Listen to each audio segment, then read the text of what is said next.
พุดขี้เดือนพี่น้องใส่เบ็ดกบเมื่อคืนได้30 ตัวพี่น้อง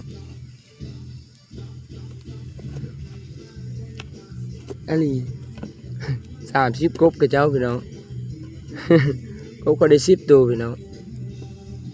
ใส่วัง30 หลานพอได้กินพี่น้องใส่นะสะกับเจ้ามันนี่ก็จะไปตามสูตรเก่าพี่น้องใส่นะสะอะไรพุดขี้เดือนหาเหยื่อกับพี่น้องเสียมโจกข่อยกับพลึกเด้ไทยเทกันกูมาเสียมโจกข่อยอยู่โจกแดกใบพลึกโจกกันเลยโอเคนิกเถอะอะไรเหยื่อกันแต่สีทายให้เบิ่ง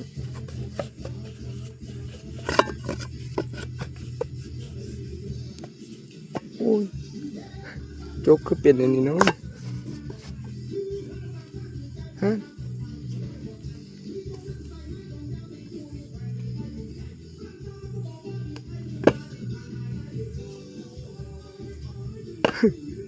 โจกไทยทีขึ้นหน่อยพี่น้อง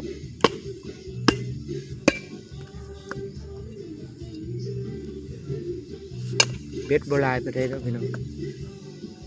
พิสูจน์พี่น้อยซ่อมโจกแล้วก่อนจะทายให้เบิ่งสุดยอดเด็กเหงื่อกันเลยเนาะ